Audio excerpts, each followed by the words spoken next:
Salut les amis, j'espère que vous allez tous bien. On va terminer notre cours de sémiotique en traitant son dernier point, à savoir l'association sémiotique de Ferdinand de Saussure.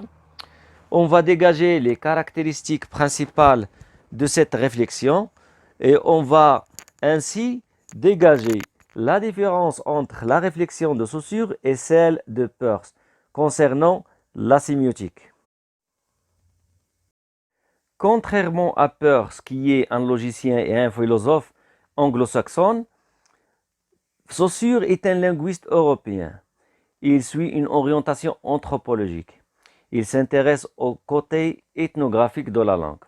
La langue, pour lui, est un système de signes exprimant des idées. Pour une masse parlante, elle est une institution sémiologique parmi d'autres. Par exemple, la culture, la religion, la manière de se marier, la manière de se vêtir, la manière de manger, etc. Il est basé sur la convention sociale car il est conventionnel entre les membres d'une même société. Chaque société a choisi la langue avec laquelle il veut communiquer. Et il fonctionne, cette langue fonctionne comme un code car il permet la communication entre les membres d'une même société. Il permet l'échange des idées. La réflexion de Saussure sur le signe peut être répartie en trois grandes étapes.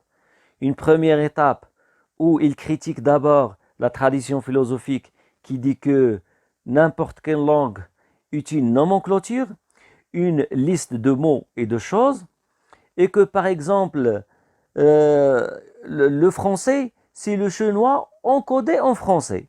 Et cela ne peut pas être vrai car M. Khrbouch nous a donné l'exemple de Ammun Khaloun en arabe, mais en français il n'y a qu'un seul, oncle.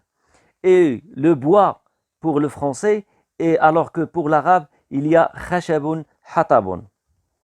Ainsi, Saussure rejette cette réflexion traditionnelle sur la langue. Il dit que la langue est une association psychique entre l'image acoustique et le concept.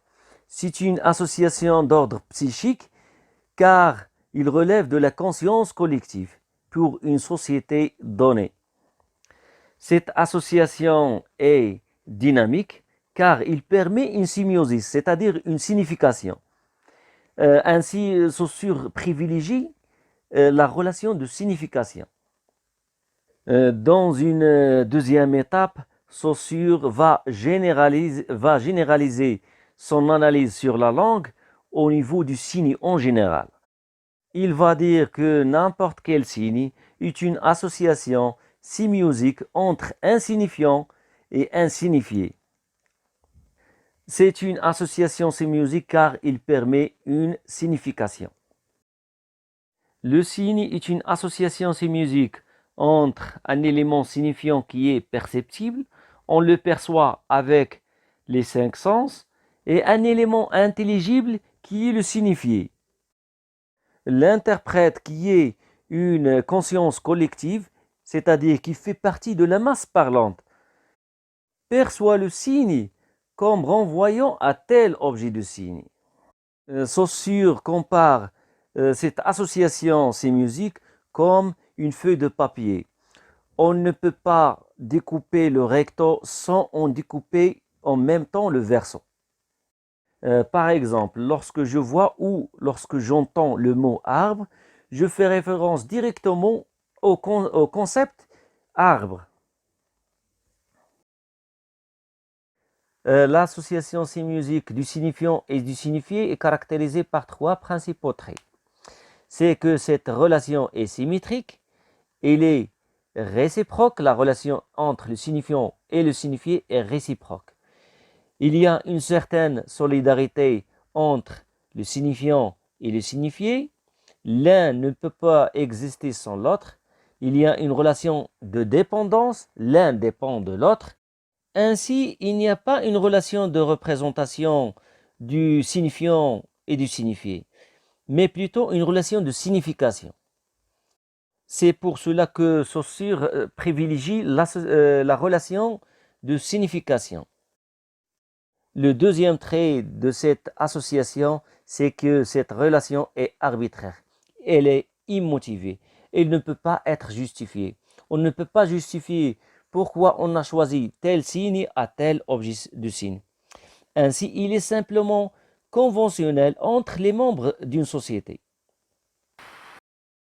Le troisième trait, c'est que cette association est autonome. C'est ce que Saussure appelle étudier la langue, non pas pour étudier quelque chose d'autre, mais étudier la langue en elle-même et pour elle-même.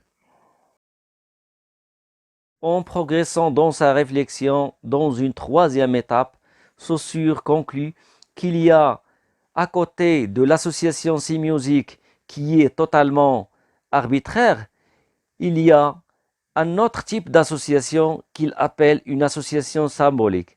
Celle-ci, elle est basée sur la symbolisation et il est plus ou moins motivé. C'est une association d'un symbolisant et un symbolisé. L'association symbolique met en relation deux éléments, un symbolisant et un symbolisé. Par exemple, la balance est un symbolisant qui symbolise un symbolisé qui est la justice. De même, lever les deux doigts, l'index et le majeur, symbolise la victoire. Idem pour les panneaux du code de la route. Chacun symbolise quelque chose. Il faut noter que le symbole de Saussure se rapproche du signe icône de Peirce, sans oublier que l'interprète est une conscience collective. Et pour Saussure, on étudie un signe au sein de la vie sociale. On ne l'étudie pas en dehors de son contexte socio-culturel. Car on conçoit un signe, non pas dans l'absolu, mais on le conçoit au sein d'une vie sociale. Pour une société donnée à un moment donné de son histoire. Finalement, j'espère atteindre l'objectif, en l'occurrence éclaircir les points sombres du cours de sémiotique. En attendant les prochaines vidéos qui vont traiter d'autres choses, je vous souhaite une bonne continuation, bon courage et à la prochaine, Inch'Allah.